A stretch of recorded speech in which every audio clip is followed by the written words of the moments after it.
Hi guys, welcome back to the series of tutorial videos on the Canon EOS 500D T1i and KissX3. In this video, video number 5, we're going to be going over the creative auto mode and just having a look at what additional control or options it gives us over using auto. We'll cover in the next few videos, hopefully they'll be a little bit shorter as well, some of the auto shooting modes, so creative auto, program, portrait, landscape and so forth. Before we get into it, I just want to say thank you very much to the recent views, subscribes and emails and so forth and contacts I've had via YouTube, Facebook and Twitter. So thank you very much, I appreciate the feedback. So what we'll do now is we'll have a look at the creative auto mode on the camera. The other modes, what I'll try and do, I'll try and get through as many as I can do over this weekend. So you'll probably see 3 or 4 videos going up over this weekend, and then we'll get into the more advanced stuff on the camera and the advanced shooting modes and menus. So here we go, creative auto. Okay guys, first one we're going to look at is the creative auto mode, because it's right next to auto on the mode dial, which we covered in video 4. Creative auto is still on the very automatic mode, but it does allow a little bit more creativity in terms of your final results of your image. The basic menus of it are still pretty much the same in comparison to the auto mode. You can change the quality, the autofocus beat, whether it's on or not, protect images, change how you jump per image when you view them and so forth, and date and time. So that's all very similar to the auto mode. Now in in the creative auto mode, it doesn't let us change the ISO. We get a little warning up on the screen. We can't change the white balance, that's still automatically selected. The autofocus mode as well. Okay, but what we can do is change the drive mode, so we can go single shot, multiple shot at 3.4 frames a second, self timer, so 10-second countdown, and continuous self timer, whereby you can choose to take a couple of shots after that timer as counted down.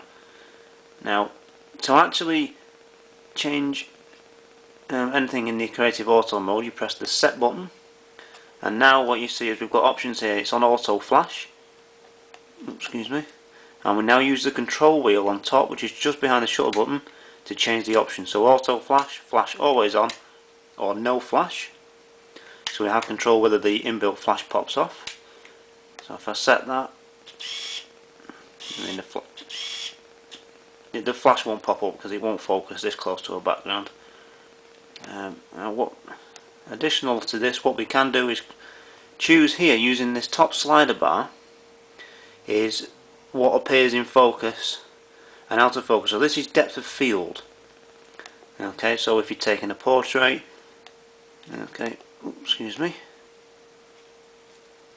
what we might want to do is have your person more in focus rather than whatever's behind them, or have the scene rendered all in focus, all in sharp focus. So the portrait of the person and whatever's behind them will render in focus.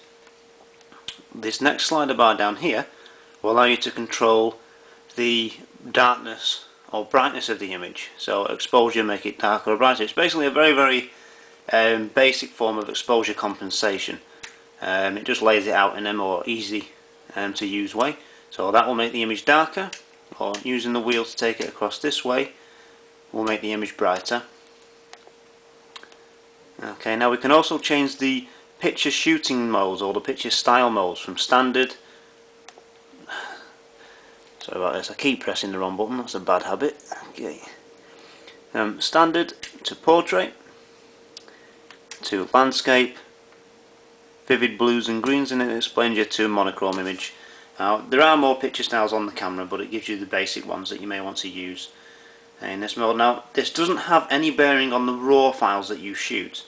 What it will do, it will actually bake those settings into the JPEG files, and if you import your pictures using Canon's Digital Photo Professional software, which came with the camera, then you can set that to apply whatever settings you've chosen from the camera in relation to the picture styles when on import if you want to. We'll have a look over that software at a later date. So if we go down again, we can change the image quality, again using that front selector wheel. So raw, large JPEG, fine, large JPEG normal, medium fine, medium normal, and so forth. Large push, raw push large fine JPEG there. Okay, oops, I'll leave that on there.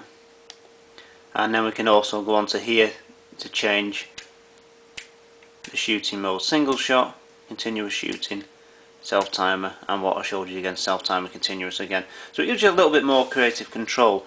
I've not actually used this mode myself personally. I've not really found any use for it, but it may make the transition from a compact camera or a bridge camera over to a DSLR and multiple lens system that bit easier. It'll be worth reading up on the mode in the manual, because I have to admit I had to actually look at the manual because I've never used this mode on the camera before. Like I say, that's the creative auto mode. It certainly has its uses. As I've said in previous videos, don't be afraid of using any of these auto modes if it means you're going to get shots that you want to use or keep. They're fine, that's what they're there for. You can progress on to the further modes at a later stage. So that's just a quick introduction to the creative auto modes and the layout you'd see on the back of the camera. And next what we'll do, we'll cover the program mode and going through the other automatic modes as well. So hopefully this hasn't been too long, and the next videos should be up very shortly. I'll be recording them over this weekend. So as usual, please subscribe, rate or comment, ask questions either via YouTube, Facebook, Twitter, or direct contact via my website, via the contact form, and I'll do my very best to answer them for you. So thank you very much. Bye.